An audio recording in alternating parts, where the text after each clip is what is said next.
Hi friends, welcome to Chennai Samayalagam. இன்னைக்கு நம்ம இந்த வீடியோல பார்க்க போறது தக்காளி சட்னி. இந்த தக்காளி சட்னி இட்லி தோசை கூட சாப்பிடும்போது ரொம்ப சூப்பரா இருக்கும்.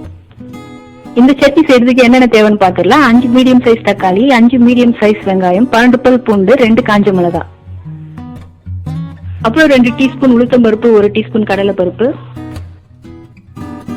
கொஞ்சம் கருவேப்பிலை, கொஞ்சம் கொத்தமல்லி, ஒரு பத்த தேங்காய் எடுத்திருக்கேன். வெங்காயம், தக்காளி, தேங்காவை இந்த மாதிரி கட் பண்ணி வச்சுக்கலாம். அப்புறம் 3 டீஸ்பூன் எண்ணெய் எடுத்திருக்கேன். தேவையான அளவுக்கு உப்பு. ஸ்டவ் பற்ற வச்சுட்டு பாத்திரத்துல எண்ணெயை ஊத்திக்கலாம்.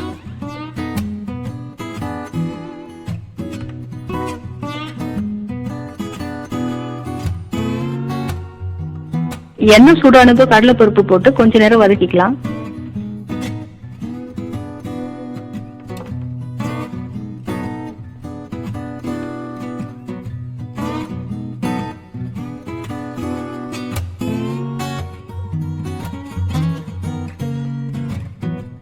இப்ப உளுத்தம் பருப்பும் போட்டு லேசா பொன்னிறம் ஆகுற வரைக்கும் வதக்கிக்கலாம்.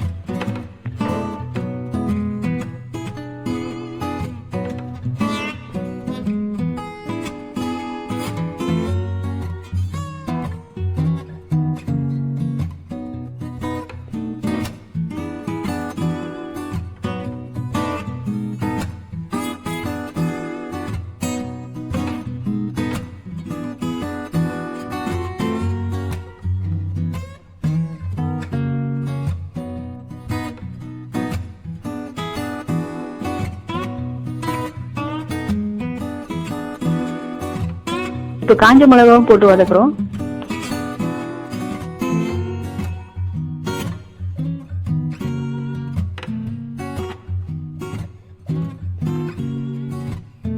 அப்புறம் பூண்டு சேர்த்து ஒரு 30 செகண்டுக்கு வதக்கிக்கலாம்.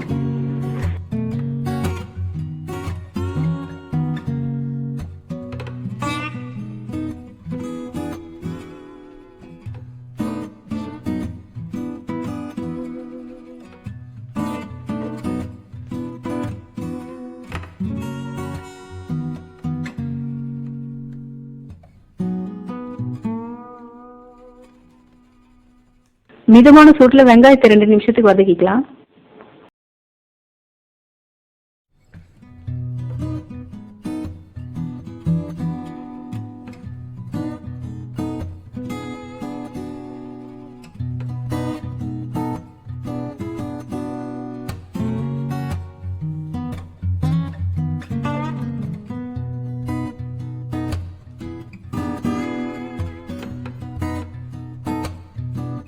வெங்காயம் ஓரளவுக்கு வதங்கிடுச்சு. இப்ப தக்காளியும் சேர்த்து 2 ல இருந்து 3 நிமிஷத்துக்கு வதக்கிக்கலாம்.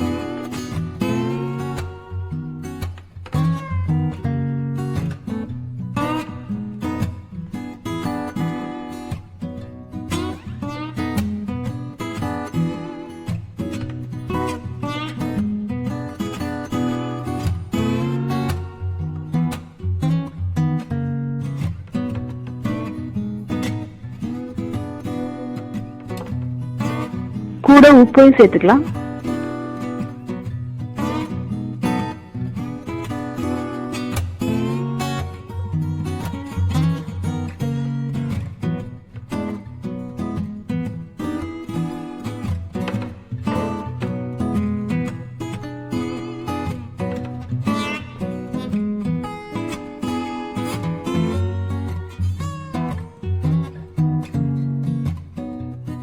தக்காளி நல்லா வதங்கிடுச்சு. இது கூட கருவேப்பிலையும் கொத்தமல்லியும் சேர்த்து வதக்கிக்கலாம்.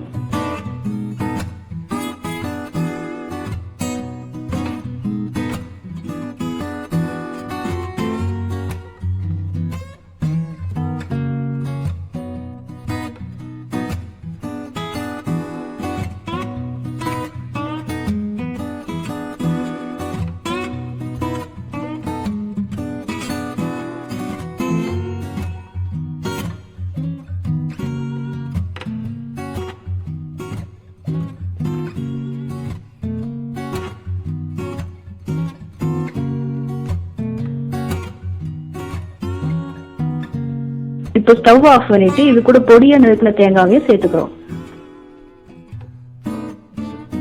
நம்ம வதக்கின எல்லாத்தையும் மிக்சியில போட்டு 1/4 டம்ளர் தண்ணி சேர்த்து சட்னி மாதிரி அரைச்சிக்கணும். அவ்வளவுதாங்க, நம்ம அரைச்ச சட்னி சூப்பரா ரெடி ஆயிடுச்சு. அது கூட 1 டீஸ்பூன் எண்ணெயில கடுகு கருவேப்பிலை தாளிச்சு இது கூட சேர்த்துக்கலாம்.